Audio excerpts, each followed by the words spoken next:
One continues. It's being recorded now. Fantastic. Fantastic. So hey, hi everyone. Hi Farinas, Bertina, Beryl, Fereste. Nice to see you here. Welcome everyone. So nice to see, familiar faces coming back to the sessions. This is awesome. Make yourself comfortable, grab a seat, make yourself like if you were at home. Ready when you are, Emily. Okay. Welcome everyone. Welcome to PowerSkills 2021 Courage Strikes Back, hosted by the Career Advising and Transition Services Office at the School of Continuing Studies at McGill. As you know, PowerSkills is a free 3-day virtual career summit that is and has been sure to really inspire you, motivate you, and create and connect you with such a dynamic series of keynote addresses, workshops, and all sorts of other sessions. So my name is Emily Salvi, and I'm the career advisor at the Career Advising and Transition Services Office at the School of Continuing Studies. I'm so pleased to introduce you to my colleague in the CATS office, Nayo Garepi. He is a career advisor superstar, engaging workshop facilitator, and you will be so pleased to have him as your facilitator for today's session. Well, thank you so much, Emily, for the great introduction. I have to say that you are my superstar as a career advisor, community builder, and so much more. I have a lot to learn from you. And I just want to say to everyone that you made the right decision by taking the time to join Designing Your Career and Life Vision, 5 Secrets to a Career and Life Mastery session. I hope you have your pen and papers and you're ready to take as many notes as you can. And there's a few things you have to know before we start the session. Like one, it's being recorded. We will take questions at the end. So if you want to make sure to learn, ask the right questions, and we will share the links for you to continue the conversation after and how to stay connected with us. So let's not waste any more time and jump right into the main subject. So let's introduce our amazing guest speaker, Hassan Akmal, who we discovered in a fabulous webinar about diversity.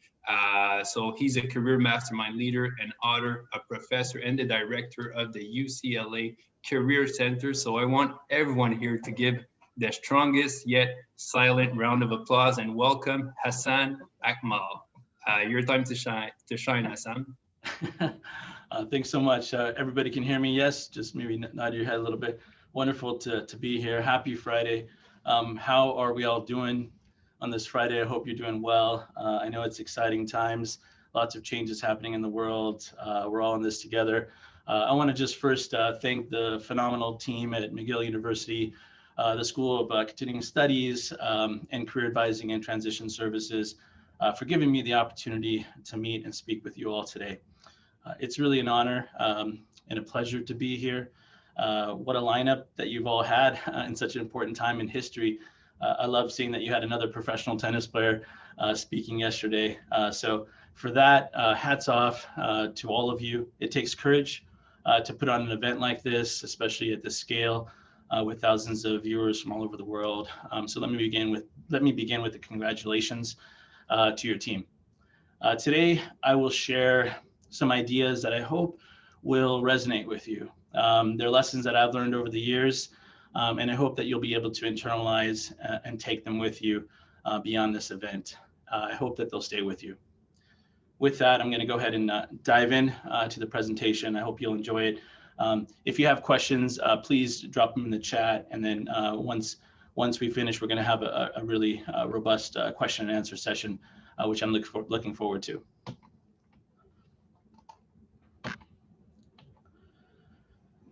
The 3 most powerful words in the English language are, what do you think they are? Drop them in the chat. They will absolutely change your life. Anyone guess what they are?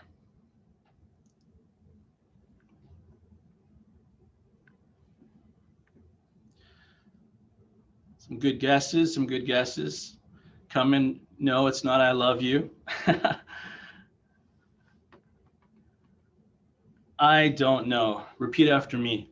I don't know. So we want to start with a place of emptiness and a place of curiosity. So it's because that's really the only place where learning can take place. Sometimes, especially career services professionals and folks, we project like we have it all figured out, right? And we really don't. Otherwise, if we had it all figured out, we would be exactly where we want to be.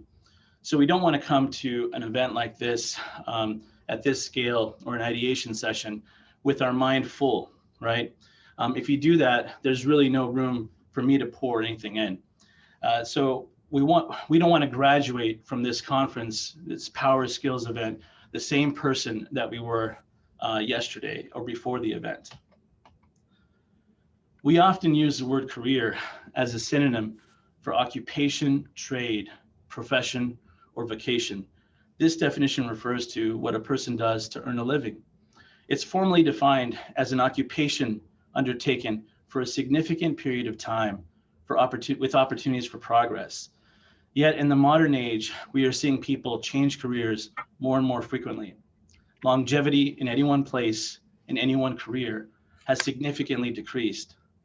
Thus, a change in the historical definition is long overdue. The future of work, we all know, is uncertain. In our current economic landscape, we are seeing people questioning their careers more often. We're all pivoting in some shape or form.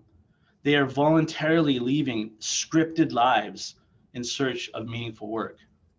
They are also seeking purpose-driven organizations that foster engagement, commitment, and the motivation to make an impact.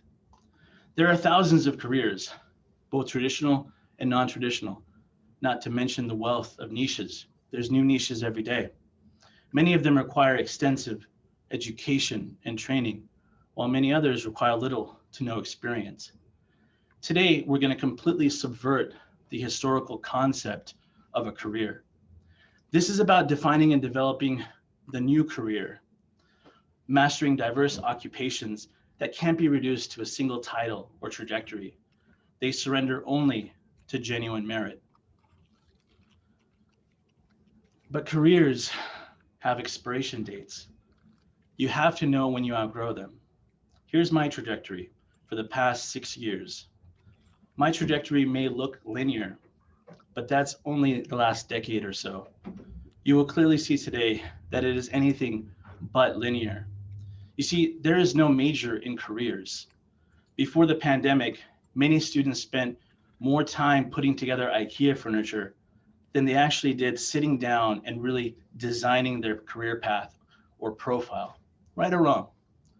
So today, I want to give you a little advice that I never received when I was at UCLA. If I could go back so many years, right, the advice that I would have given to myself, what would I have told myself if I had the opportunity to mentor myself? There's no major in careers. We have majors, but we don't have a major in careers. And most students I speak to today are confused. You know, they may not even want a career related to their degree. Things are changing rapidly. And if we don't change with that change, we can't be honest with ourselves about being the new breed of career professionals. If you don't design your life, someone else will design it for you. We should always be in the driver's seat of our lives, not in the back seat, not in the passenger seat. Success is an idea, but is it your idea? Is it that student's idea or someone else's, maybe like their parents? You see, almost everything is perspective. I used to think that success would lead to happiness, that it was everything. That's what everyone told me as a kid. But in 2003, while helping serve 5 million refugees on the Kandahar border of Afghanistan after the war, that all changed. I suddenly stood with the muzzle of a machine gun piercing my back. That moment changed my life forever. Surviving a near kidnapping made me realize that our lives are as delicate as the hourglass, and time was something we lose with each breath, never to be redeemed. The culture I grew up in was obsessed with success. No matter where I looked, that was all people seemed to care about. So I sacrificed it all, and with tenacity and conviction, I pushed myself harder and harder chasing my dreams, and climbing the career ladder, or what I called my career bucket list. I was a light sleeper, but a heavy dreamer. After studying late nights, I would spend the early mornings courageously sprinting all the way up to the top of the dune. With each step, my foot would sink, but I kept climbing. After all, I was climbing a mountain made of sand. I wasn't climbing to prove a point to someone else. I was climbing for myself. You see, this is analogous to my career and life trajectory. No matter how difficult or volatile it was to master my path towards that next promotion, I had to keep going. But even when you make it to the top of the org chart and achieve career mastery, it doesn't stop there. We all still ask ourselves, what's next? So I finally hit pause and decided to reset, to reflect, and look down from that top of the dune, only to realize that those that told me success was the end all couldn't have been further from the truth. I knew success was important. The data tells us that it is, that success affects the quality of our life. But the latest research says only up to a certain point. There's a limit.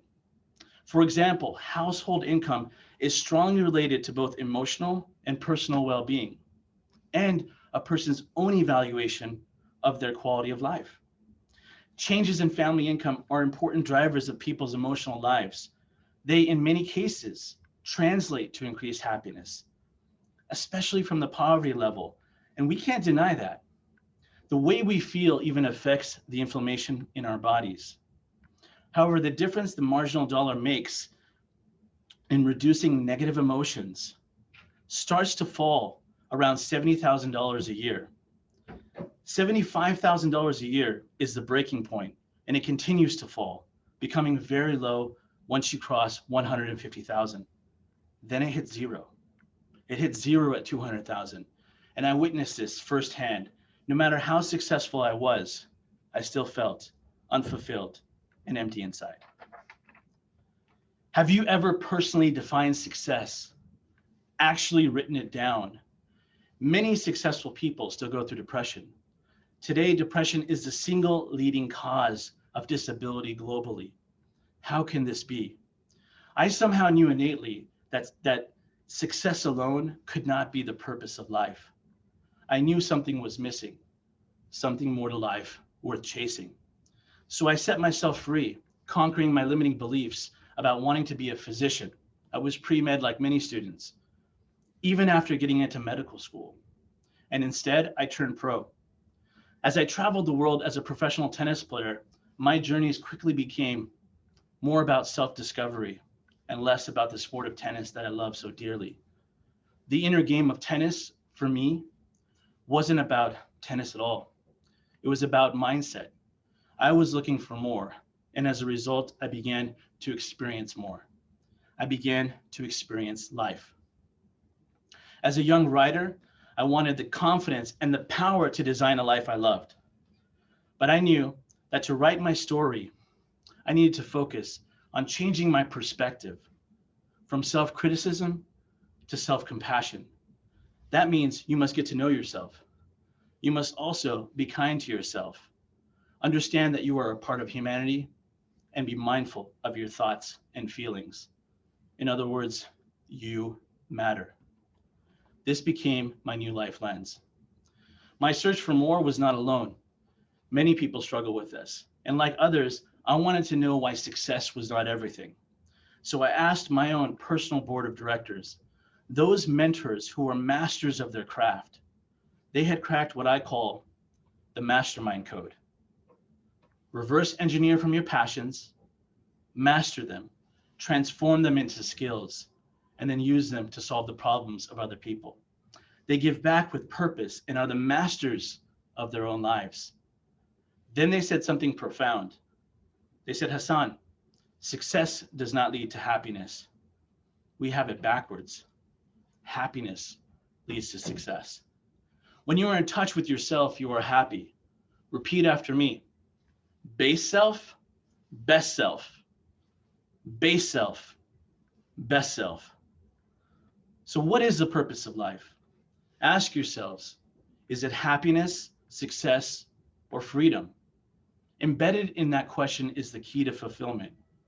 Happiness is external, based on what happens. Fulfillment is internal. We all want success and we all want fulfillment, but they are not the same. Fulfillment is much deeper, more meaningful. And freedom, it's gateway. So let's use our freedom today to discover and uncover the 5 secrets of career and life mastery. Happiness doesn't come from a perfect life or from being perfect. All beautiful things have unique imperfections, right? Your scars, wounds, and imperfections are your beauty. Like broken objects mended with gold, we are all kintsugi. The breakage and mending are all honest parts of our past and should be celebrated, not hidden. They are pieces and parts of who you are. Every heart is damaged. Some of your hearts right now are broken, but you're more beautiful for having been broken. This is the first secret to career and life mastery. Resilience. Mastery multiplies with resilience. Resilience plays a big part in who we are and who we become.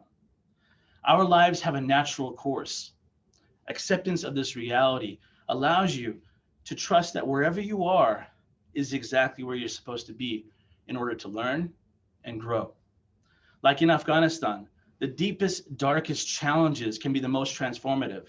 If you trust in your strength, know that you are enough, and have the utmost confidence that you have the ability to reach the other side of whatever it is that brings you that pain or discomfort. At the beginning of last year, I had the greatest sense of pride to be in an inflection point between decades, not knowing what was coming. We found ourselves right after that in a twilight zone. Our careers, our lives were disrupted, filled with confusion, filled with loss. Unemployment was the highest we had seen in 45 years. The year 2020 was a time to pivot for deep reflection and resilience. This new decade began with the tragedy of Kobe Bryant's passing, 24. Coincidence? It was the 24th of February, the same day of his memorial, that I began a new role at UCLA, where I'd be leading an ambitious reimagination of the Career Center. Kobe, the quintessential perfectionist, like I like to call him, was undoubtedly a master of the art of basketball. But what many people don't realize is that Kobe's mindset is really more inspirational than his amazing athleticism.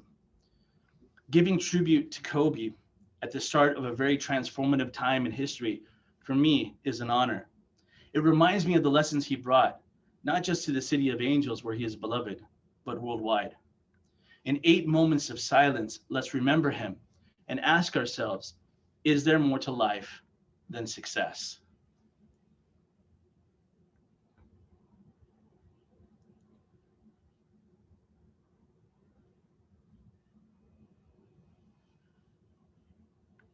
Clearly there is. He discovered early on what was really more important in life: to live in love like there's no tomorrow. Our paths intersected a few times on campus at UCLA and on Rodeo Drive in Beverly Hills while he was with his grandmother. He taught me the importance to upskill, to reskill, to power skill, and that giving your best inside and outside of your comfort zone and giving back will accelerate your path to career and life mastery. Focus is the next secret to career and life mastery. We all need focus. We have to focus and sometimes refocus the vision within ourselves. It's not about sight, it's about insight. We must train our minds to focus. How many of you own a set of binoculars and enjoy sightseeing? Binoculars magnify objects that are far away, right? They have prisms that must be aligned to correct the images formed by the objective lenses, the same images we see when it comes to our career and life vision. You have to adjust them individually through a process called calibration. Life has calibration too. Let's do an exercise. Close your eyes. Turn off your racing thoughts. Clear your mind. Imagine yourself at the highest point in the city of your choice. Imagine yourself sightseeing from that point, looking way off into the sunset.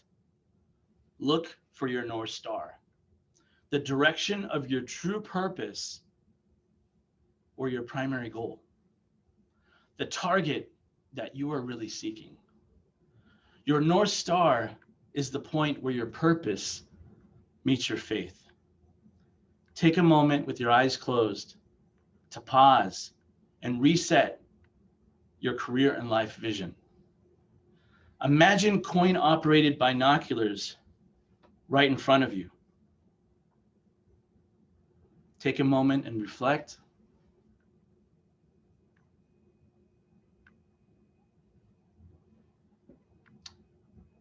Still with your eyes closed.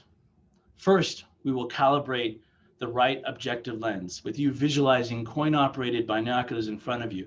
You're looking out from those binoculars off into the distance, off into the sunset. So first, we're going to calibrate the right objective lens or life lens. Imagine your life in the far future as clearly as you would visualize the rest of the day today or the week ahead. How much time would you have after work for yourself, for your family, for your loved ones, for your pets? Now the left lens or your career lens. Create a career bucket list in your imagination, not one career, but all the careers that you aspire towards. What would it look like if time or money was never an issue? If you could have any career out there, what would they be? Where would you be working? What would you be doing? And why? Take a deep breath. Imagine your visions as one vision. What's the nexus that links all of your non-linear careers?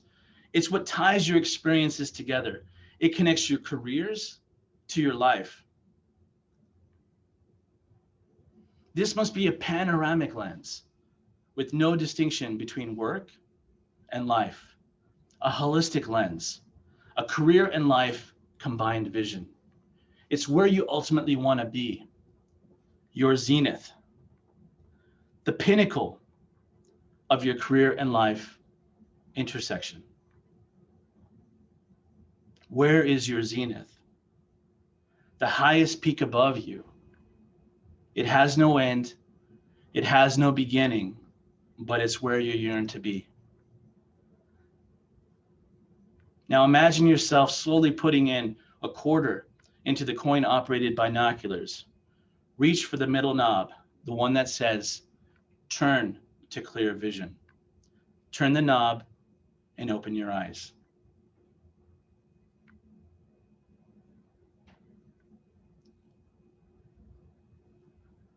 Think of the world's best archers.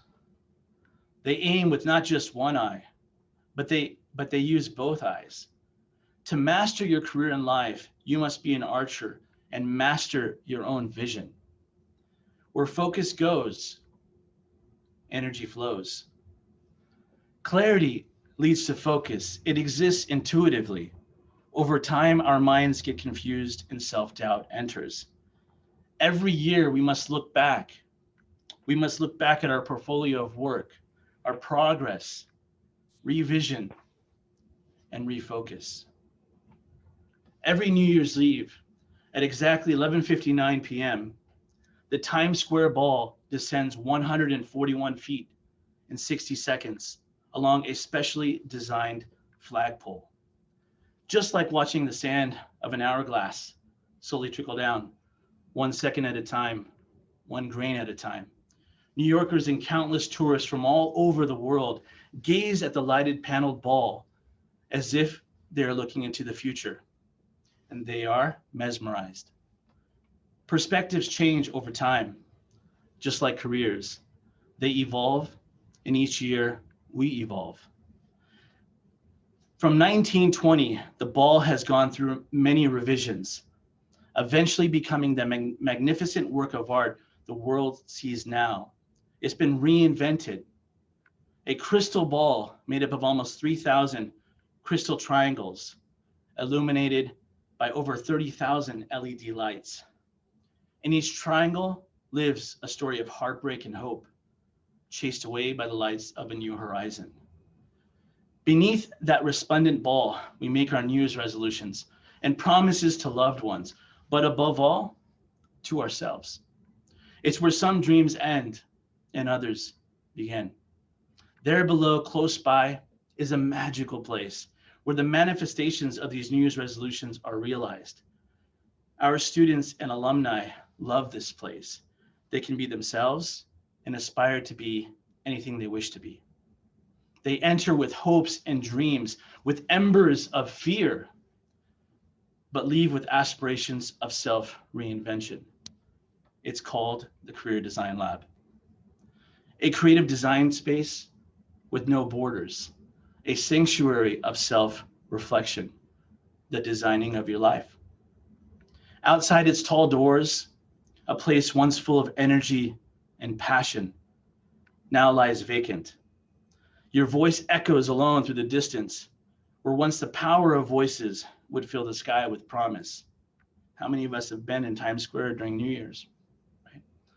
As the former inaugural executive director of industry relations and career strategies for Columbia University's Career Design Lab, I recall striving to build a new future for students and graduates.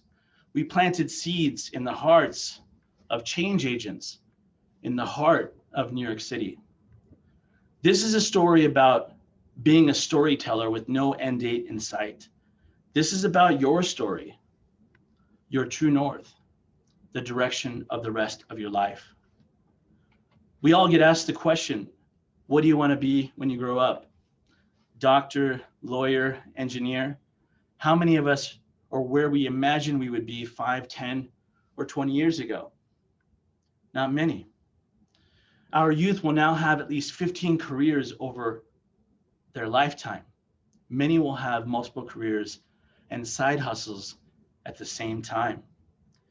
Gallup's research shows that in today's global workforce, only 13% of people are happy with their jobs. And when we look at those that are emotionally connected and study why, it's because they crafted their way forward. They paved their own paths. They were the CEO of their own careers. This is Jackson. He was asked, what do you want to be when you grow up? This was for a kindergarten class project. Most answered fireman, doctor, physician, baseball player, nurse, etc. He said everything. And he said this all on his own. His kindergarten teacher was blown away, like I was. And she said that she had never heard that answer before in 25 years. It's not what you can be, but all you can be. I have spent more than a decade consulting and providing counsel to thousands of people from all over the globe. Coming back full circle, what I found is that we all need a purpose greater than ourselves. Purpose comes from the power of clarity. It is not found. It finds you. This is the third secret to career and life mastery. It's manifested in moments of inspiration and truth. It's unveiled in inflection points and when you have to dig deep to survive. It's how you align this purpose that will give you the motivation to design a life you love. It doesn't matter what that purpose is, as long as it's true purpose. People with purpose, they live longer. The people of Okinawa, a city that has the world's highest density of centenarians, people that live to the age of 100 or more, have proven this through a concept called ikigai. Ikigai. Ikigai in Japanese means a reason for being. It's a fail-proof concept that will draw you to your purpose. It's time to interview yourself, not interview, interview. Dive deep within yourself for answers to these questions. What do I love? What am I good at? What does the world need? What can I be rewarded for? The convergence of these four primary elements is the sweet spot, is your sweet spot, like the sweet spot of my tennis racket. Here's an example. Like Steve Jobs, Mohammed Bazdak loved calligraphy. A calligrapher and musician from Istanbul, Turkey. As a young teen, he saw people playing instruments in the markets, and he saved money from his calligraphy work to buy his own instrument. He found a kanun teacher and eventually started playing with other musicians on stage around Istanbul. The kanun is a descendant of the old Egyptian harp.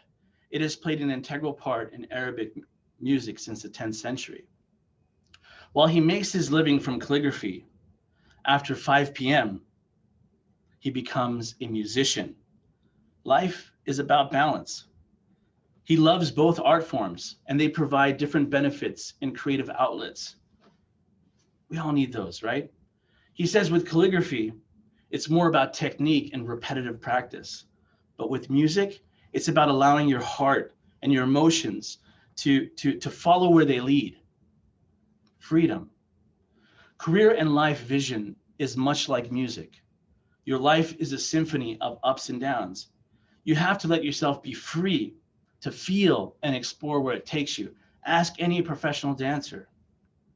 He gave back with music and the beauty of his calligraphy. These careers served as his ikigai, and this balance made him happy and made him a living.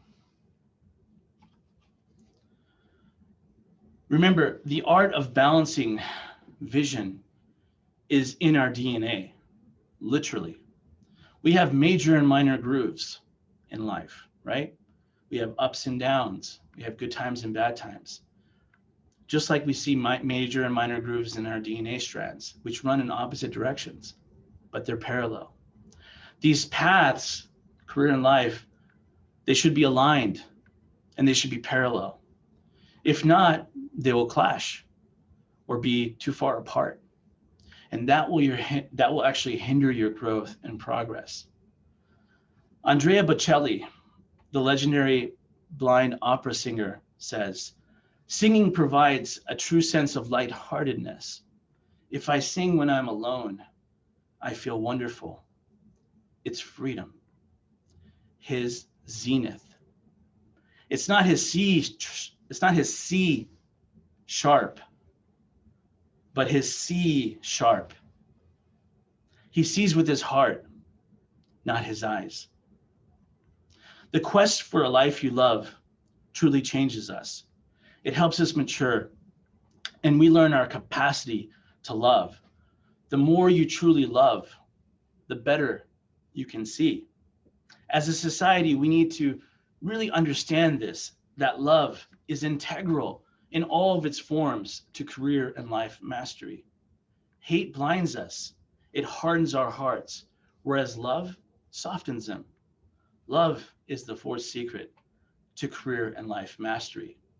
Love is the foundation of our existence. It's the heart of career and life mastery. It is also essential for fulfillment. Just ask Alan St. George. He lives at the Havencrest Castle, America's best kept secret. He and his late wife, Adrienne, constructed the castle all on their own, and they dedicated every single piece to each other. They are not architects, but artists. However, just as quickly as it began, their love story was cut short by Adrienne's death. The two made a promise, a phrase they lived by. Their motto, Semper Nos. It's Latin for always us. It's the idea that marriage goes beyond this life. They designed their life and their love story. This love story is timeless. Why? Because Alan teaches us to make love your process, not your outcome. Now, if this isn't the next Bollywood movie, guys, I don't know what is. Okay, that's a real story, and I've been to that castle. Resilience, focus, purpose, love. Before I tell you the final secret to career and life mastery, let me tell you a story about my childhood. When I was 7 years old, my father would call all the kids who were playing tag outside to quickly come into his bedroom and to sit in a circle. As kids, it was the last thing we wanted to do, right? We were outside playing tag. But this was my father that really wore a serious expression, as if he was challenging anyone to defy him. I can still remember my father's intimidating gaze and his forehead wrinkling into a scowl. Inside, we stared at awe as my father poured crystal date seeds into a large bowl that was basically in the center of a bright sunlit carpet. Then he would say, "Repeat after me." Under the watchful eyes of my father, he would recite God's 99 plus attributes, as if we were meditating, moving the seeds one by one from the large bowl to the empty one. It was important for my father to see the sincerity in our eyes. He would look at all of us, take turns looking at all of us, and we would try not to laugh. Once finished, we would move all the seeds to the bowl. It felt like it was ours entire. Imagine this huge stack of crystal date seeds that are all like, cleaned and washed and like pristine. He would move the stack back over and say, "Again," and we would start over. As I look back, I realized he was programming our minds in a spiritual mastermind ritual, like a tribe leader. My father knew this would stay with us until the end of days. Crazy or pure genius? Over time, these spiritual enlightenment sessions intensified and became more fun as he would declaim Zorse, which means louder in our native tongue, with each time, louder. Every time we said it, my father wanted us to say it with more passion, more meaning, more understanding, and more seriousness. We did, and it resonated. He was teaching us self-confidence and the last secret to career and life mastery. Mindset. A positive mindset is a choice. When my father had a massive stroke, I was only 11. As he lay on the stretcher, he smiled, unable to speak. And when he eventually lost his sight, he would squeeze my mother's hands upon hearing our names. My father worked as a chemist for his entire life. The night before the stroke, he called my siblings and I into his room, and he whispered, "One day I won't be here. Take care of your mother." He knew.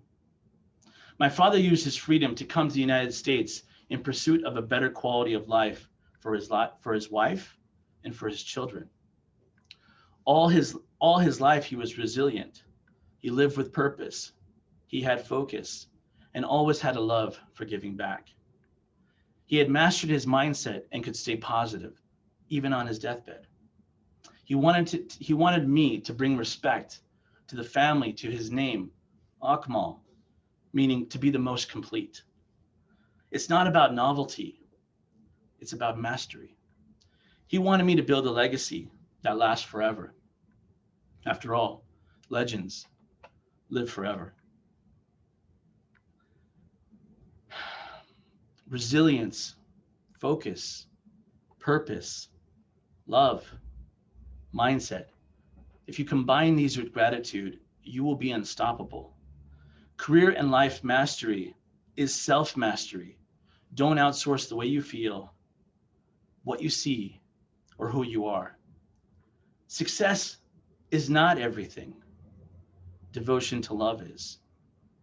It's absolutely paramount. Kobe said that happiness is a beautiful journey.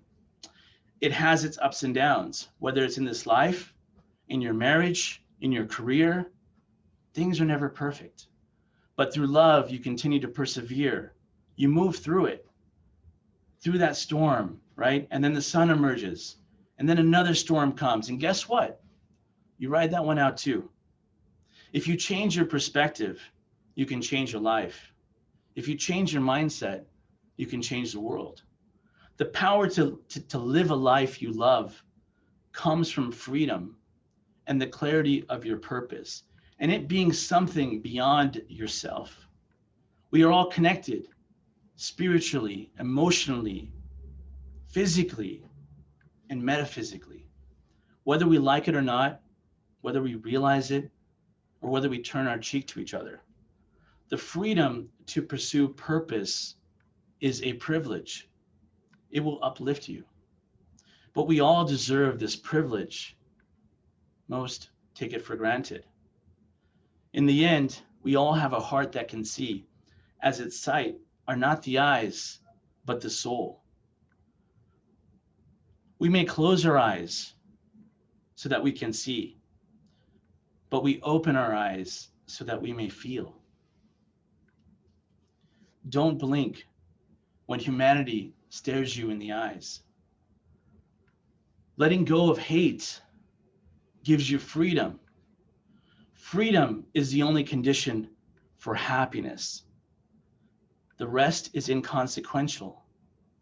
If you are free to be happy in your own driver's seat to fulfillment. You are the author of your story. It's time to remaster your story. I leave you all with these words. Every single one of you has a purpose. It's developed from your passion. And when one is on point with that purpose, it can help change the world for the better. What's your motivation? Thank you.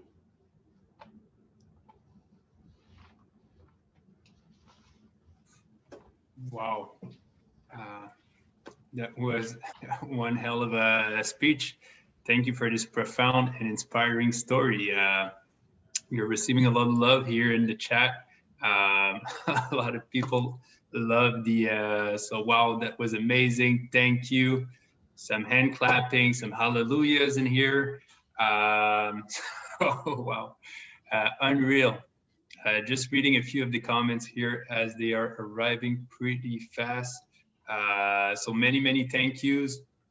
There was also a few comments at the beginning, I think, that you were following the path of UCLA career directors, including Caddy Sims and Bill Locklear.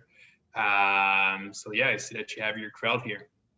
It was incredible. Thank you. I missed half of it. So a lot of people who missed a little bit of the beginning now are asking for the recording. So thank you very much. And we have already a few questions that we can start. Let's do it. Thank you. I always look forward to the QA. Wow, but the chat is there. So if I ever lose a few questions or they slip in between all of the comments, feel free to speak up. But I would also like to know if anyone wants to maybe start and ask your question yourself. I know you can go a lot more deep and explain it better yourself. So feel free to jump right over me at any time. Super lecture, I have not found my North Star yet. So here I have Beryl Busdere. Do you believe meditation might help achieve her life purpose? One more time, please. By the way, I have a couple questions that are sent to me in the private chat, privately. So if you sent a question in the private chat and I missed it, please do raise it again, because there's quite a number of private chats I'm getting to. So happy to answer all of them. Could you repeat that question? Happy to dive in. Okay, well, look, I'll start by the first one I had, and then I'll do these three in order they arrive, like I said at the beginning. So, hi, Hassan, do you think focus and balance are opposing? Do you think focus and balance are opposing? No. Why? Because how many of you have ever went out and tried archery? Right? How many of you are dancers or in ballet, or have shot a gun, or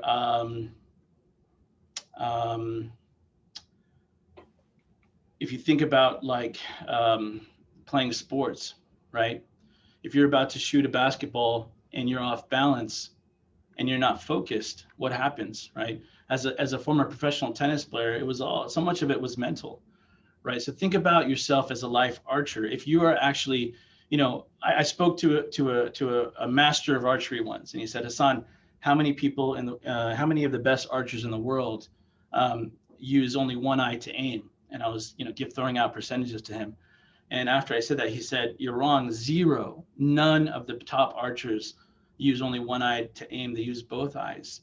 because they factor in their peripheral vision, right? They factor in the wind, they factor in the shade, they factor in all kinds of different variables, and they use both eyes to really put those visions together. And if they're off balance, right? If you're off balance when you're shooting an arrow, what happens? You're going to miss your target. So they go hand in hand. And I think a lot of people forget that. You know, if you're hustling and you're killing yourself. When I was in New York City, I was hustling for 10 years. I worked 12 hours a day to maintain the #1 career center in the nation for 5 years, right? I had to have 90%, 95% employment rates and a high satisfaction rate. There was no way I could do that unless I was sending out resumes in my sleep. But I didn't have balance. I didn't have that career and life vision that was missing. Sure, I was excelling in my career, but when I saw my mother, who couldn't walk, that ended up in a wheelchair, that was it. Didn't matter if I had published books and things like that. That was it. I was coming back to California. I needed that balance for the rest of my life. So balance and vision, they go hand in hand, and without one or the other, you'll be off balance, or you won't be seeing your target as well as you can. Sure, you can kind of, shoot while you're jumping in the air, right? And you get better and better at it. And that's how you embrace change, right? That's how you embrace the pandemic and still do well and still pivot. But that's something you have to train your mind for. Hope that answers your question. Yeah, well, if that didn't answer your question, feel free to speak up, but I think that was pretty perfect. I couldn't agree more. Thank you so much for the detailed explanation. And here we have up next, Beryl, who asked, do you believe meditation might help achieve our life purpose? 100%, right? Many of you maybe have morning rituals, maybe you've read a little bit about what Tony Robbins does. Maybe your faith is a driving force. Maybe that's your North Star for you, right? I hope you guys can drop some of your North Stars in the chat too. I would love to see what are your North Stars, what are your zeniths, what's the nexus that links everything together. Drop it in the chat in case I missed it, right? But meditation is something that I do daily, right? I do it in different forms, right? Some of us pray to God, some of us do yoga, some of us meditate in moments of silence, whatever it is, right? And part of that meditation for me, that story about the Empire State Building and going up there is actually a real story. If you look up video resume and my name on YouTube, you'll see a video resume I created where I actually went up to the top of the Empire State Building and looked through the binoculars and was looking at the sunset, and I was revisioning and refocusing. But meditation, why is it important? Because it gives you that clarity. Have you ever woken up, right? I'll never forget it. I was engaged to be married 3 months before the wedding, proposed to the girl in the Haven Crest Castle, the castle that I shared with you. Stories in my book, right? And I woke up with clarity. It was silent. I had prayed, right, the night before, and the first thing that came to my mind was that I was being cheated on. And it turned out to be true. Clarity comes with that meditation. It comes with those moments of truth, those standing points in life that you miss if you're hustling too much, if you're not having balance in your life, if you're just killing yourself in a job and forgetting about all the other things that truly matter, including yourself. Thanks so much for sharing this with us.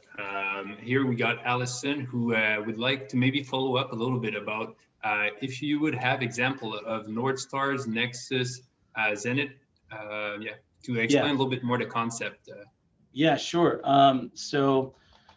And you'll get a copy of the slides where I have them defined. And these are terms that I came up with because, I was in this process where many of you, raise your hand if you're a career services professional, right? Coach, right? So what happens is we dive in and start coaching students, but we really don't even know what really motivates them. And sometimes they will say, we'll ask them, hey, what's your passion, right? And we always don't know the difference between passions and interests, right? Interests are things that we maybe do as a hobby in our spare time, but passions are things that we make time for. And if they don't know what their passion is, we tell them to come back when they figure it out. And that sort of approach to career coaching doesn't work anymore. You can't just dive into a resume. You can't understand the impact of who they are and what those jobs meant to them unless you really take the time to understand their path to meaningful work. And so when I thought about it, I would ask students, what's your North Star? And they would say, what's that? I'm like, well, it's the direction of your true purpose. It's what motivates you. It's your primary goal, the target that you are seeking. Your North Star is the point where your purpose meets your faith. So for example, you can have different North Stars. For some people, it might be their faith. For other people, it might be giving back, right? That's, if, as long as they're giving back, that motivates them and they're going to go in that direction, right? For other people, it might be security as their North Star. For me, I love motivating people. I don't consider myself a motivational speaker. No, I don't want to be Tony Robbins, but I do enjoy motivating my team, right? That's something I enjoy. And when I was in, maybe some of you don't know about me, is I ran a nonprofit for forced migration and health. That's what I studied at Columbia University as a graduate student. And so I loved motivating a refugee who had lost everything, from the grassroots up, to not give up on life, you know, that would have to travel miles to get water. I love motivating people. And when I first interviewed for a director of career services position, the president of the university called me in. I didn't even apply for the job. I applied for a professor position, you know, and he said, you can motivate a refugee to not give up on their life. I believe you can motivate a student to interview for a job, to get out of bed and interview for a job. And he took a chance on me and it worked. And so, you know, that for me is my North Star, motivating people, right? My nexus, a lot of us don't have linear careers. So what is it about all the careers that brings it together for you, right? So maybe you're drawn to a place like higher education and you've had different careers within higher education. Maybe it's your jobs, all the missions for the companies that you work for focus on impact and giving back. So what is it? You got to figure that out. What is it? Maybe it's money. Maybe it just, you took the job because you needed it at that time. It was a bridge job. It's not what you wanted to do, but you need to think about it and understand it because it'll help you kind of thread your life together. And then your zenith, for me, that's the epitome, right? That's the end goal. For me, zenith, if you want to know what mine is, it's freedom in every sense of the word. Financially, being able to wake up in the morning, being able to be with my family, be able to look after my single mother, right? Who's now in a walker, right? To be able to travel the world and to be able to consult, to work for myself. My ultimate goal is to be full-time. I've been a director of career services for 13 years. Half of it was an executive director, right? For me, in the end, that's not my end goal. That's not my zenith. For other people, it might be safety. It might be something else. I've heard, financial freedom for other people, but for me, it's freedom in every sense of the word. I hope that helps. Yeah, I imagine if you have any questions, maybe to go a little bit deeper, Allison, feel free to add it in the chat or speak up, like I said, at any time. And now we have two people who ask really similar questions. So we have Stefan and Shan, what if you don't know your purpose? Can life do, or can life purposes change over time? Yeah, they can. We all know that most people don't change. In fact, if you look at the data on how people change, it might scare you. Even when you're facing a terminal illness, the percentage of people that actually change is really low, and it's scary. But people, like I said, it's not about you finding purpose, right? You don't find it, right? It finds you. You know it when you recognize it. But you need to put the pieces together in your life to create that space for you, right? When you like, I'm getting a lot of questions about success, and somebody else, wants me to be successful and things like that. Remember the first words that came out of my mouth today, right? Start with a place of emptiness. Don't start with a place of being full, right? Start with humility, right? Really reflect and define success for yourself. If you don't design your life, somebody else will design it for you. I was on a path to be a physician. I got into medical school, but I was living someone else's dream, right? I was living, the community I grew up in was all physicians, the biggest houses, racquetball courts, elevators, but that wasn't me. I wanted to be in global health. I wanted to help the street kids, right? I traveled the world as a professional tennis player, and I saw the poverty, and that hit me like a ton of bricks because I was first generation in the U.S., right? You know, so purpose, right? Your purpose when you were younger, you might have thought it was, I don't know, maybe for me, I thought I was going to be this rich, you know, big shot tennis player. Never broke the top 200 in the world and almost lost my life in Afghanistan. And that was the end of my career, right? So purpose can change. And we don't have enough tools to coach our students on purpose, right? If a student came to you and said, hey, Hassan, help me find my purpose. Do you have, what tool sets do you have? Are you still using all these Myers-Briggs and these things? I mean, sure, they're helpful, but some of them are outdated, everybody. They were around when I was a student 20 years ago. Like, we need to change with the times. So aligning purpose, how can you do it? What are your principles? What are your principles? What are your passions?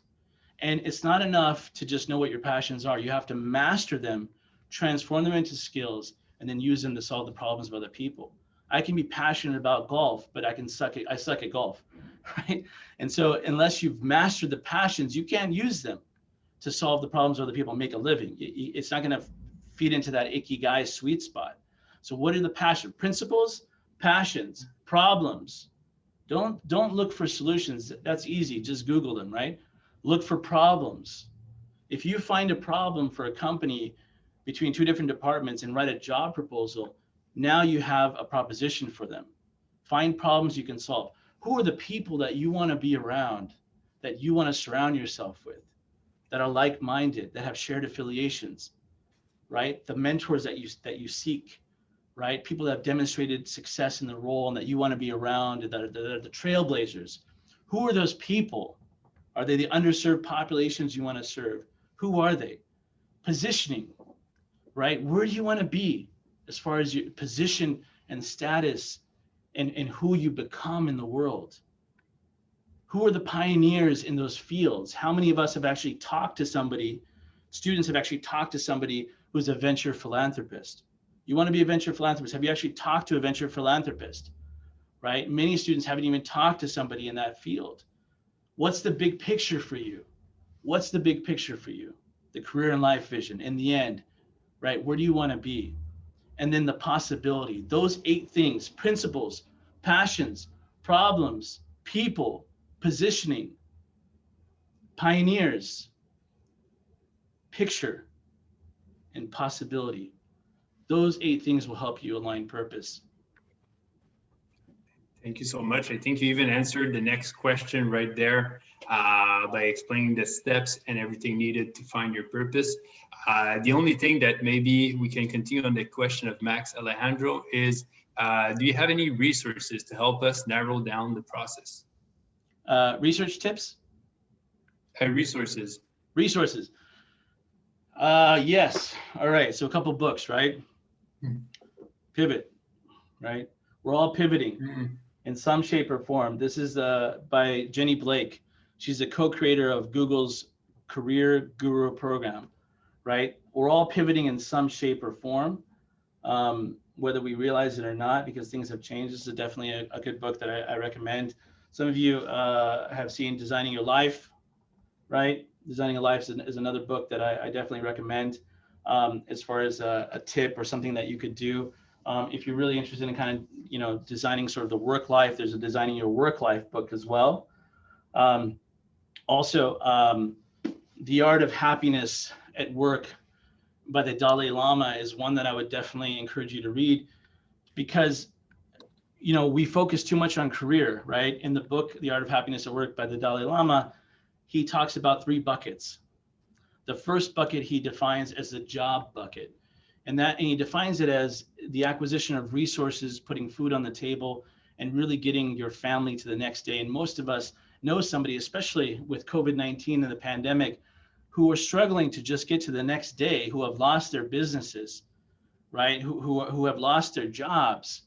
So that's the job bucket. The second bucket he describes in that book is the career bucket. And the career bucket is the advancement, the climbing of the ladder, the prestige. And many of us at this event really find ourselves in that career bucket. But the bucket that he really encourages you to strive towards is not the job bucket or the career bucket, it's the bucket of calling.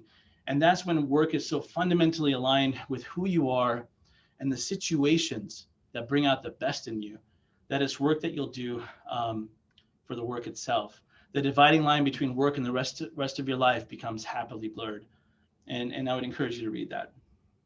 Well, thank you so much. And I think that's pretty much all the time we had. I would love to continue this conversation. I'm also going to be posting the link to your the link to your LinkedIn, if it's okay. Yes, I know please. You also have an awesome book out there. I also shared some resources to stay connected with us. And again, this session was live on Facebook. It's recorded. We would love to have maybe the conversation continuing after out there and hear what you have to say and maybe answer some more of your questions. I want to just take the time also to thank you, Hassan, for giving us your time, sharing us this new presentation with us here in Montreal, but from California, LA. So nice to be connected throughout this virtual event. And, no, my pleasure. Thanks so much. You guys were on top of it. This is a powerhouse, you guys. Behind the scenes was fantastic. The marketing, the branding, pleasure to be a part of it. Congratulations to all of you. I have a very good friend, Arjit Nandi, who's a professor at epidemiology at McGill. Shout out to him, and best of luck to all of you in your careers. And please do link with me on LinkedIn and keep in touch. Okay, well, thank you very much. And I will stop the recording now.